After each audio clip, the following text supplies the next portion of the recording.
Hello guys, welcome back sa ating channel guys.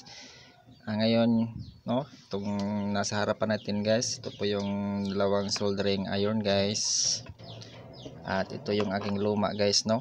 At itong isa naman guys, no, kakarating lang kanina guys, na order ko sa Lazada. At yung advantage nito guys, no, sa luma is meron po siyang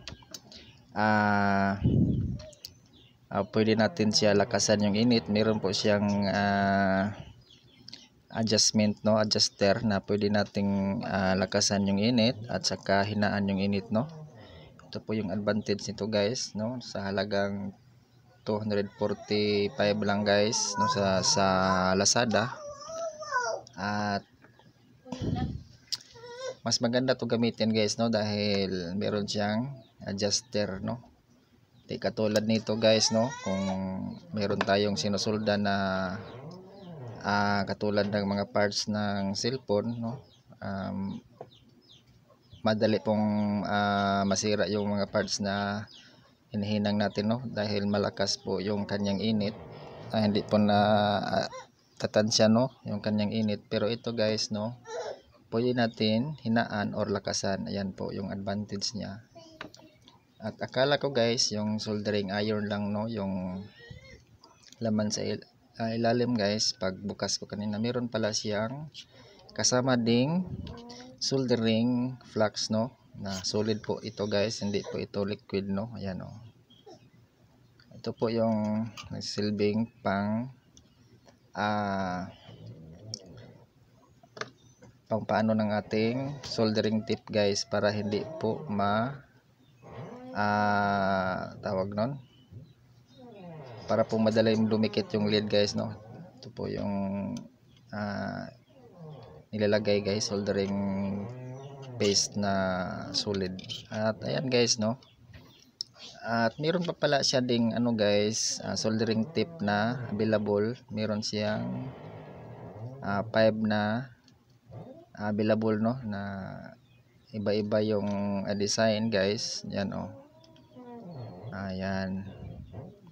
Pero ito yung ginamit ko guys, no, dahil maganda tong gamitin guys, no, pang hinang, no, ng mga charging pin. Yan, matulis siya guys. Kaya bumili ako ng bago guys, dahil yung aking soldering iron na luma guys, no, yan na, pudpud na po yung soldering tip nito. Hindi na po makapag hinang, no, katulad ng mga charging pin.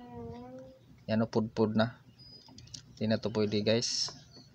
Pero ito guys, pwede to, maganda to gamitin guys, no, dahil matulis siya at madaling dumikit yung lead nito guys, no. Ayan.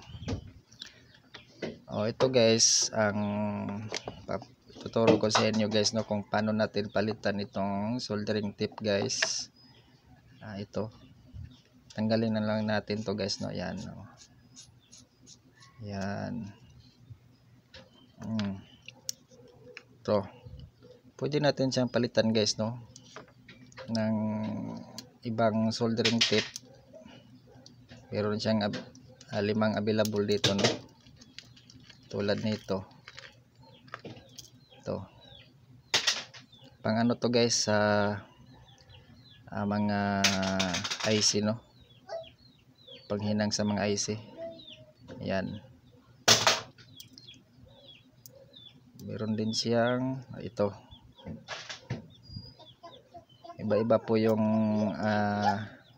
klase ng kanyang ano, merong malapad, merong matulis. Ayan guys, sa halagang 245 pesos, no.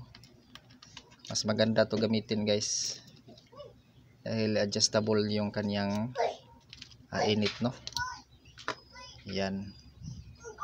Ito po yung sa ilalim nito guys, ito po yung silbing heating element ng ating soldering iron. Yan, oh. Wala po siyang coil, no, sa ilalim. Ito lang po. At meron pong mga parts dito guys sa ilalim, no, yung nagko-control sa init, no. at saka sa voltahe guys. Yan.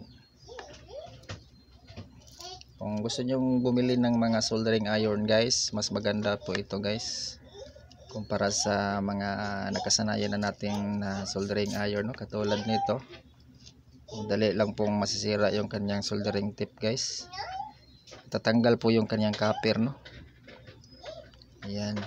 Saka mapudpud na, pag napudpud na po ito guys, no, hindi na po tayo makapaghinang ng mga tulad ng mga charging pin. Yan, sa mga cellphone guys. At ayan guys, no, ito lang po yung ating videos ngayon guys, no. At pinapakita ko sa inyo guys, no, kung ano po bang magandang gamitin na soldering iron, ito ba or ito. Pero tips ko sa inyo guys, no, mas maganda po ito guys dahil sa nasabi ko nga kanina, no, ayan, mas advance po ito kumpara dito. Ayan guys, ito lang muna yung ating videos guys, no. Sana mayroon po akong naituro na i-share sa inyo na konting kaalaman about sa soldering iron, no. Sa mga baguhan pa dyan na gustong bumili ng soldering iron, mas maganda ito guys. Ayan, dahil stainless steel yung kanyang soldering tip. Hindi po siya nagkukurod, no, hindi po kinakalawang. Ayan, salamat guys, dito lang muna yung videos guys. Yan.